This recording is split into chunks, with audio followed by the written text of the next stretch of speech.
मैं एसओपी समझूंगा मिश्रा जी, मैं समझूंगा कि एसओपी क्या होती है जब ट्रुप का मूवमेंट होता है, क्या एसओपी होती है, क्योंकि मिश्रा जी उसको जानते हैं, समझते हैं, उसके बारे में उस पर काम कर चुके हैं, लिख चुके हैं। लेकिन इसी बीच नरेश गुप्ता जी छत्तीसगढ़ बीजेपी के नेता हैं, वो मेरे साथ जुड़ गए हैं। नरेश जी, मैं आपसे जानना चाहूंगा आपकी पहली प्रतिक्रिया।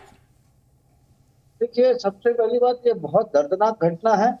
इस पर हम अपनी संवेदना व्यक्त करते हैं और मृतक परिवारों को हम अपनी संवेदना व्यक्त करते हैं। और ये राष्ट्र के लिए, प्रदेश के लिए एक बहुत बड़ी क्षति है।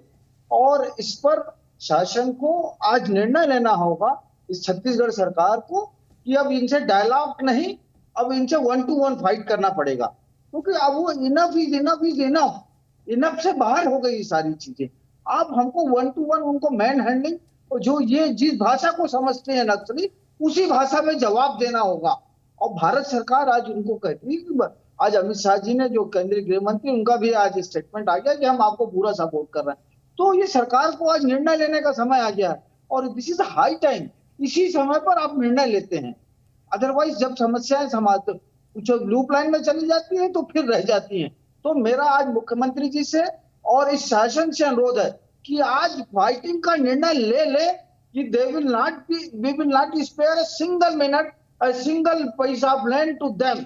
ये निर्णय होना चाहिए। ठीक है, मैं बात करूंगा हनुमा जी से, हनुमा जी के पास इस मुद्दे को ले जाऊंगा। लेकिन अरुण साहब जो कि भारतीय जनता पार्टी के छत्तीसगढ़ के अध्यक्ष हैं, वो खुद मेरे साथ जुड़ गए हैं। छत्तीसगढ़ इसी साल जो है चुनाव के अंदर जाने वाला है, अक्टूबर नवंबर के अंदर। अरुण साहब, आपसे समझना चाहूंगा, क्या कहेंगे आप? ये डिस्ट्रिक्ट रिजर्व गार्ड के जवान थे, छत्तीसगढ़िया थे, सबसे बढ़िया थे, तो ऐसा ये जो घटना हुई है, इसको कैसी देखती है आपकी पार्टी?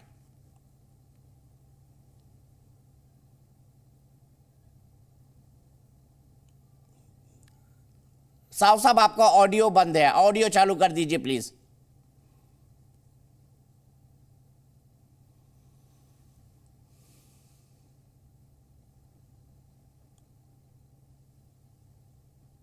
मुझे लगता है कि अब संपर्क उनसे कट गया है। एक बार फिर जुड़ने की कोशिश करेंगे, लग रहा है वो कार में कहीं ट्रैवल कर रहे हैं। और उमा जी, क्या कहेंगी आप बीजेपी नेता नरेश गुप्ता की बात पर कि बात से नहीं, अब बंदूक से ही काम चल पाएगा, नगर नक्सलियों को पूरी तरह जड़ से नाश करना है? तो क्या कहेंगी आप उनकी बात पर? पहली बात तो मैं ये कहूंगी कि इस जगह पर सीआरपीएफ भी और डिस्ट्रिक्ट रिजर्व गार्ड भी मिलकर काम कर रहे हैं। तो ऐसे ही जो हम उनका बयान सुनते हैं कि एक तरह से आरोप करने वाला, इस समय शहादत हुई है। ये समय नहीं होता है कि जब हम इस तरह की राजनीतिक बात करें। वैसे भी जिस तरह का पैटर्न रहा है, अगर आप देखेंगे तो मार्च और मई के बीच में ही इस तरह के ज्यादातर हमले मार्क्सवादी लोग अंजाम देते हैं, क्योंकि शायद ये वक्त है मानसून के पहले का। मानसून के बाद तो शायद इनको लगता है कि जो भी रहता है, हम जितने भी अभी पैटर्न आप देखेंगे तो आपको मार्च में एक बहुत दुर्दांत हमला दिखेगा, 72 उसमें जवान 2010 में शहीद हुए थे हमारे। तो ये चीजें जो हैं, इनको वैसे भी भूपेश बघेल की सरकार जो है जीरो टॉलरेंस के ऊपर काम कर रही है। लेकिन जब हमने ये देखा कि ये लोग उसी मुहिम पर गए थे और उसी मुहिम में जाते हुए ये आईडी का अटैक हुआ है उनके ऊपर, तो हमें ये नहीं कहना चाहिए कि सरकार, क्योंकि सरकार और जवान और सब इकट्ठा मिलकर काम कर रहे हैं।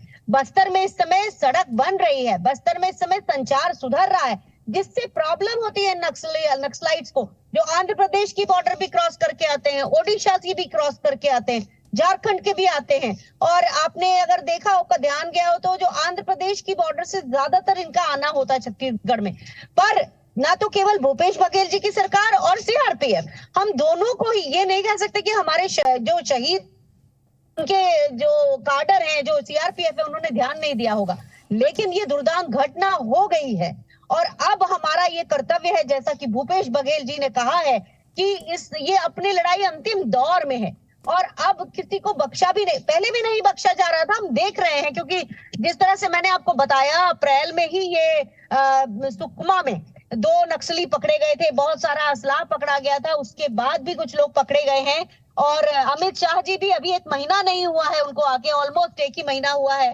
तो जो हालात थे वो बेहतर हो रहे थे और इस वक्त यही है कि सब इकट्ठा मिलकर काम करें।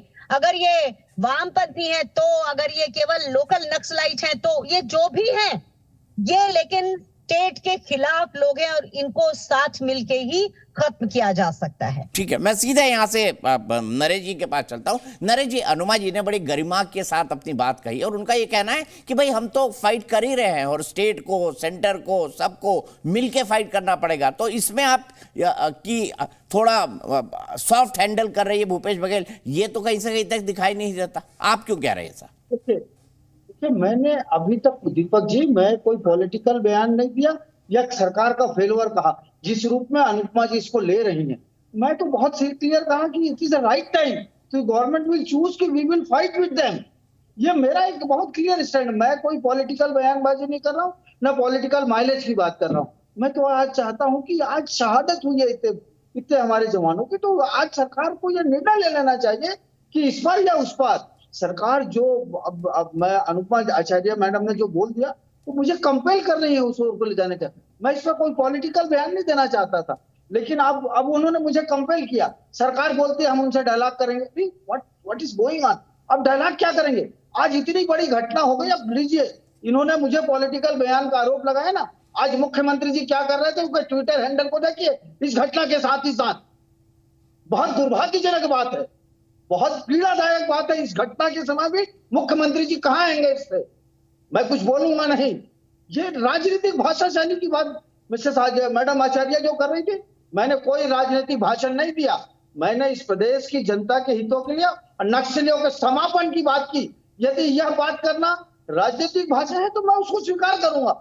यदि नक्सलियों को आपने कहा समाप्त करना, मुख्यमंत्री, अरे भाई हमारा दर्शक तो ट्विटर नहीं देखता ना, आप बता दीजिए क्या कर रहे थे मुख्यमंत्री? आप देखिएगा, आप देखिए ट्विटर हैंडल पे देखिए और सारे मैसेज देखिए। जिस समय यह घटना हुई मुख्यमंत्री जी कहाँ है साइन पे? नहीं, कहाँ है बता दीजिए ना हमारे दर्शकों को नरेश गुप्ता जी। यह दुर्भाग्यजनक बात है।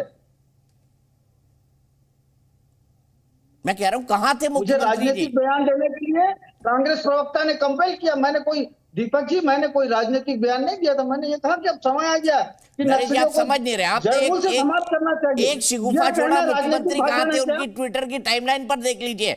मुझे बता दीजिए ना कहाँ थे वो, दर्शकों को बता दीजिए। आप देखिए उनके ट्विटर हैंडल में उन्होंने क्या मैसेज डाला है, ठीक है, किस प्रोग्राम में थे। अरे तो बता दीजिए ना आप। अब वो तो इसी सिस्टम पे पड़ा हुआ है, मैं आपको बता दूं।